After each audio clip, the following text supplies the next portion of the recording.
우리 옆 사람들과 같이 한번 인사하시기 바랍니다. 오늘은 아기 예수 탄생하신 날입니다. 같이 인사들 하시기 바랍니다.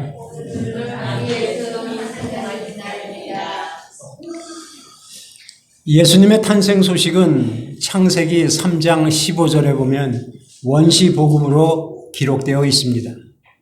그리고 주전 7세기에 사역했던 선지자 이사야와 미가 선지자를 통해서도 예수님의 탄생을 이미 말씀하셨고 성경에 그대로 기록으로 남아 있습니다. 그로부터 7세기가 지난 예수님이 탄생하시게 되는데 탄생 소식을 천사들을 통해서 소식을 전해 주셨습니다. 천사에게서 요셉도 마리아도 또 들에서 양을 치던 목자들도 예수님 탄생에 대한 소식을 들었습니다. 하지만 동방 박사들은 성경이나 천사가 아닌 별이 예수님의 탄생 소식을 알려주었고 아기 예수께 경배하도록 길을 안내해 주었습니다. 도대체 왜 예수님의 탄생 소식을 이렇게 서로 다른 방법으로 알려주었을까요? 말씀을 분별할 수 있었던 유대인들에게는 기록된 성경으로 하나님의 말씀을 대언하는 천사가 알려주었지만 말씀이 없었고 예수님을 전혀 알지 못했던 이방인들에게는 특별한 별의 출현이란 이적을 통해서 알려주신 것입니다. 이런 이유로 사도 바울은 고린도전서 14장 22절에 이렇게 말합니다. 예언은 믿지 아니하는 자들을 위하지 않고 믿는 자들을 위함이니라. 그렇습니다. 예언은 믿음을 가진 유대인들을 위한 것이었습니다. 그렇기에 믿음을 갖지 못한 이방인들에게는 이적을 통해서 하나님의 뜻을 보여주고 있는 것입니다. 이런 방법은 예수님의 공생의 사역에 그대로 나타납니다. 예수님께서는 말씀을 통해서 제자들과 자신을 따르는 자들에게 자신이 메시아이심을 증거하셨습니다. 그리고 많은 이적을 통해서 예수님께서 메시아이심을 나타내 보여주셨습니다. 무리를 거르시는 물이 포도주가 되게 하신 예수님, 이 많은 이적을 통해서 예수님께서 자신이 메시아이심을 나타내 보여주셨습니다. 또 예수님께서 돌아가실 때에는 땅의 충격으로 지진을 일으켰고 태양도 그 빛을 잃었으며 바위들이 깨졌다고 기록하고 있습니다. 또 지하세계에서는 주님의 임종과 동시에 땅이 갈라져 죽은 자들이 나오게 했습니다. 문제는 예수님께서 말씀과 이적을 통해서 자신이 메시아이심을 나타내셨음에도 불구하고 완고했던 유대인들은 예수님을 믿지 못했습니다. 오늘 혹시 이런 분들이 계십니까? 오늘 우리에게도 기록된 말씀으로 하나님께서 말씀하시고 때로는 세상의 이적을 통해서 말씀하고 계십니다. 그러므로 우리가 진심으로 고백해야 할 말은 예수님은 나의 메시아이시요 나의 구세주이심을 고백할 수 있기를 바랍니다. 오늘 본문의 동방 박사는 동방에서부터 온 박사들입니다. 그들이 출발한 동방은 어디입니까? 학자 바클레이는 본문의 동방을 그 옛날 바벨론 제국을 멸망시켰던 바사와 메대 연합국으로 추정하고 있습니다. 바사와 메대 연합군이 바벨론을 점령하고 통치했지만 메대 사람들은 바사 제국 치하에서 이스라엘의 레위 지파처럼 사제직을 감당하는 일을 하게 되었습니다. 그들을 맥이라고 불렀습니다. 그들은 철학과 의학 그리고 자연과학, 천문학의 전문가들이었습니다. 오늘 본문에 나오는 동방 박사들이 바로 그들이라는 것입니다. 그들이 별을 보고 죽음을 무릅쓰고 먼 여정을 거쳐 예루살렘에 온 것입니다. 바다를 항해하는 배가 다니는 뱃길이 있고 하늘을 나는 비행기는 항로가 있듯이 하늘에 있는 별들도 불변의 항로를 따라 움직이게 됩니다. 그래야 우주의 질서가 유지될 것입니다. 그런데 어느 날 갑자기 별 하나가 강력한 빛을 비추며 예상하지 못한 곳으로 움직였고 이를 관찰하던 동방 박사의 눈에 띄었습니다. 당시 그들은 이러한 현상을 하나님께서 어떤 특별한 것을 알려주시기 위한 목적으로 이해를 했습니다. 동방 박사들이 본 별이 왕의 탄생을 알려주는 별이라고 생각한 것입니다. 당시는 로마가 세상을 지배하고 있었고 로마 치하에 있던 사람들은 로마 치하에서 자신들을 해방시켜줄 새로운 왕을 원하고 있었습니다. 그러니 동방 박사들에게 별의 출현은 그들을 움직이게 하는 충분한 이유가 되었던 것입니다. 그들이 별을 알려줄 왕께 드릴 세 가지 예물을 가지고 별의 움직임에 따라 먼 길을 걸어왔고 드디어 예루살렘에 도착하게 되었습니다. 예루살렘에 도착한 동방 박사는 이렇게 말합니다. 오늘 본문 4절입니다. 왕이 모든 제사장과 백성의 서기관들을 모아 그리스도가 어디서 나겠느냐 물으니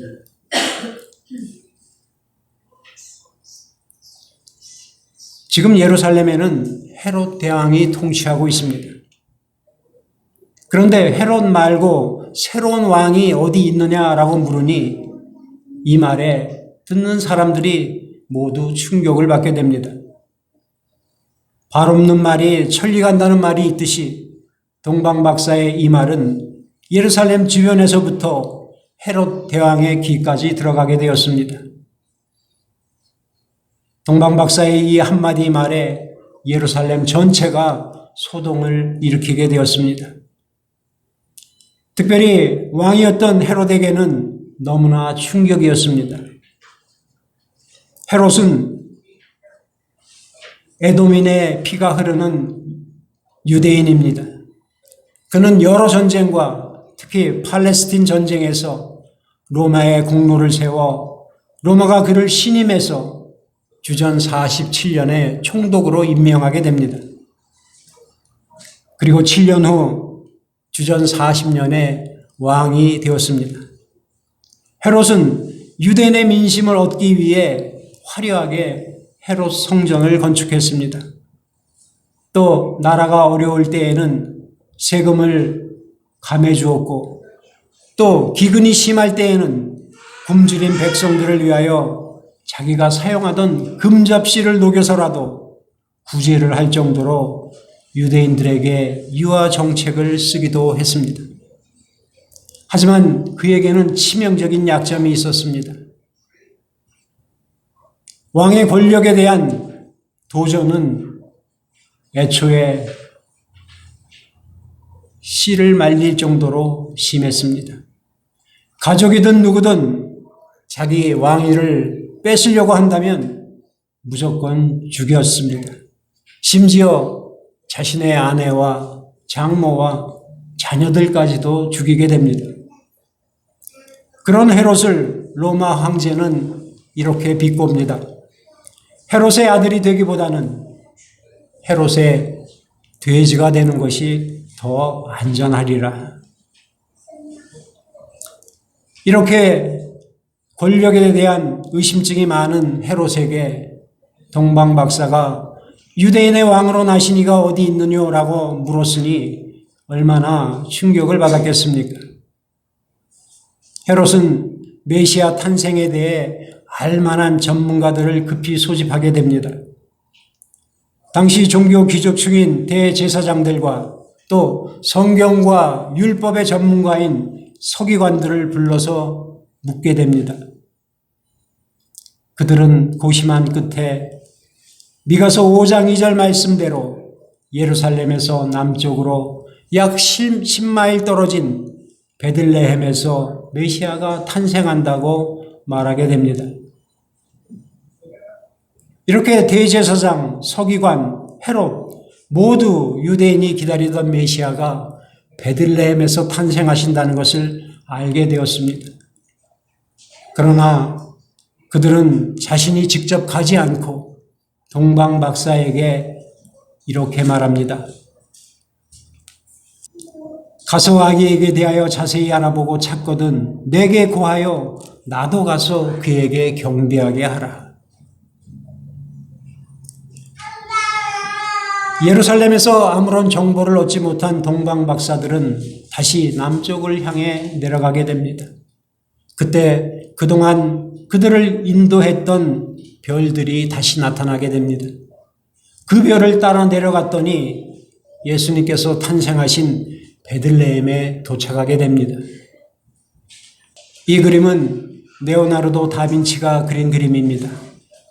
그들은 몇 달이 걸렸는지 알 수 없지만 아기로 태어난 왕을 아련하기 위해서 먼 길을 걸어왔고 예루살렘에서 우여곡절을 겪었지만 동방 박사들은 드디어 아기 예수님을 만나게 되었습니다. 이 장면을 오늘 본문 11절에서 이렇게 말씀합니다. 집에 들어가 아기와 그의 어머니 마리아가 함께 있는 것을 보고 엎드려 아기께 경배하고 보배함을 열어 황금과 유황과 모략을 예물로 드리니라.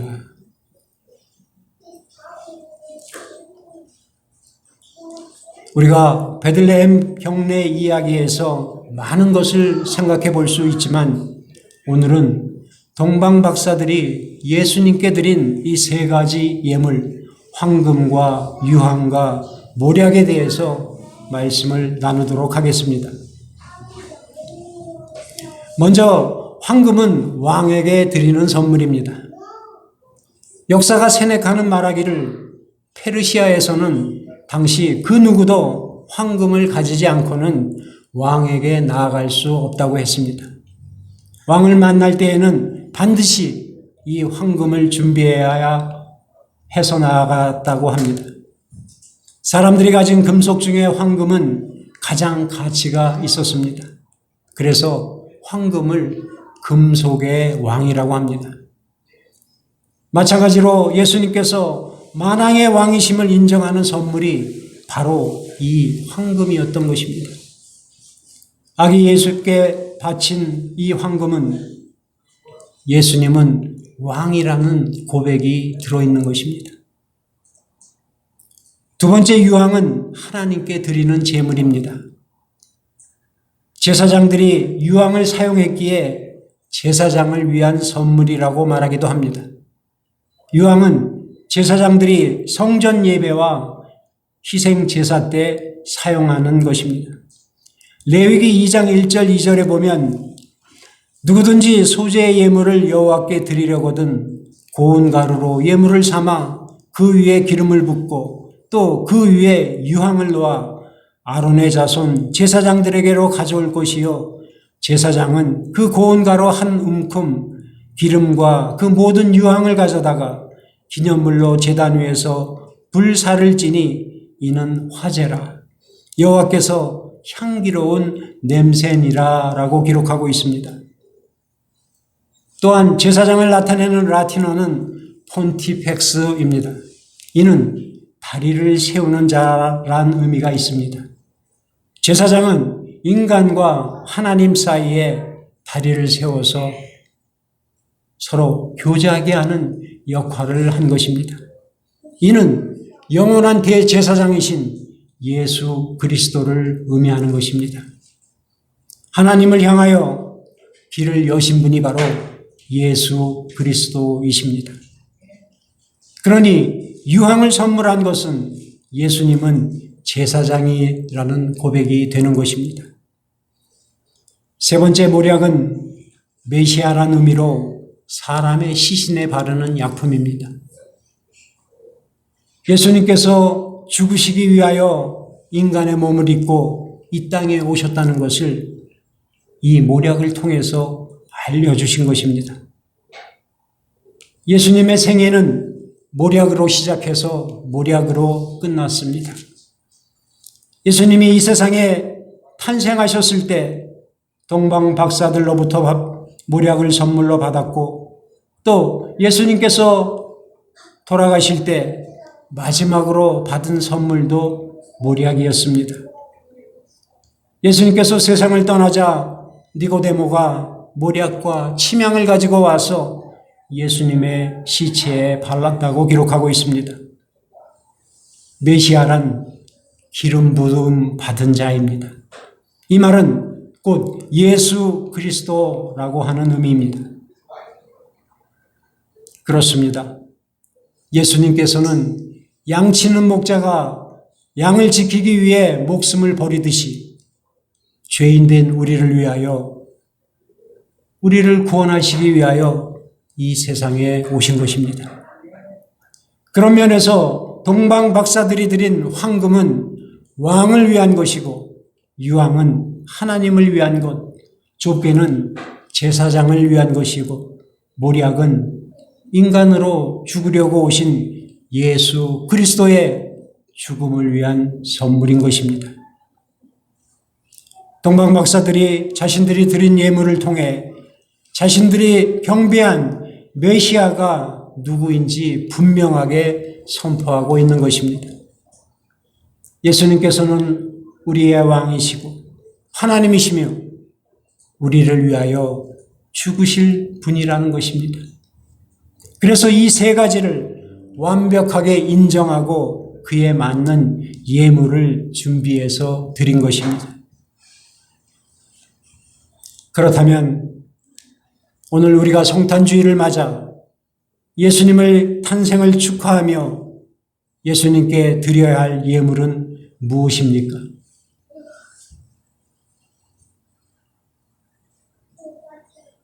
우리가 먼저 생각해 볼 것은 성탄 감사 헌금입니다.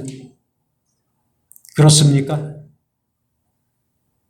물론 그럴 수도 있습니다. 그러나 제가 지금 말씀드리려고 하는 예물은 감사 헌금이 아닙니다. 지금 이 시대에 황금과 유황과 모략이 우리에게 어떤 의미일까 하는 것입니다. 가장 위대한 교황으로 불리는 그레고리 1세는 지금부터 1400년 전에 성탄 설교를 하면서 황금과 유황과 모략의 의미를, 황금은 지혜요, 유황은 기도의 능력이요, 모략은 순종이라고 설교를 했습니다. 우리가 성경을 보면 솔로몬은 황금이 지혜를 상징한다고 했습니다.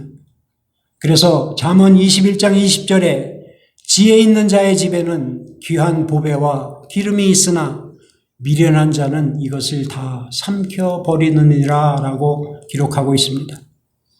솔로몬이 하나님께 선물로 받은 지혜가 황금이라면 오늘날 우리 역시 지혜로 충만한 사람이 된다라면 우리는 아기 예수님께 황금을 드리는 것과 같은 것입니다. 또 시편 기자는 유황을 기도의 능력이라고 했습니다.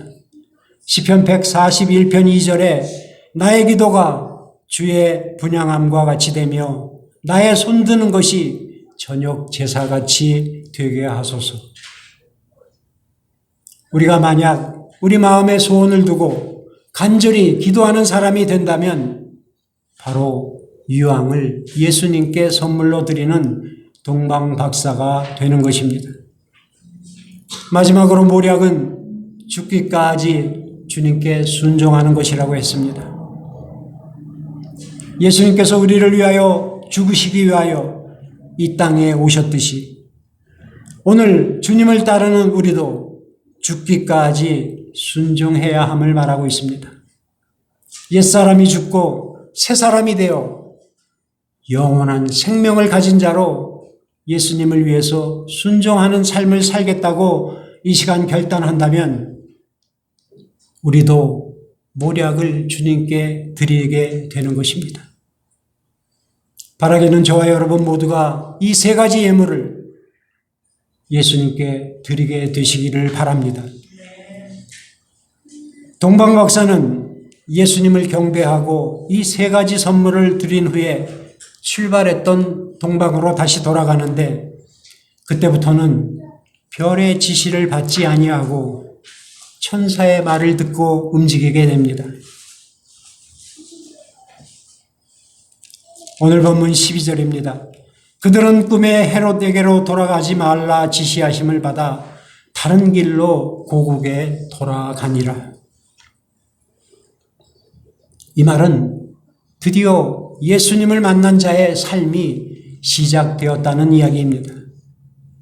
세상의 권력자인 헤롯 대왕이 말한 찾거든 내게 알려달라라는 말을 거부하고 그들의 신앙적인 결단으로 천사가 가라는 대로 걸어가게 된 것입니다.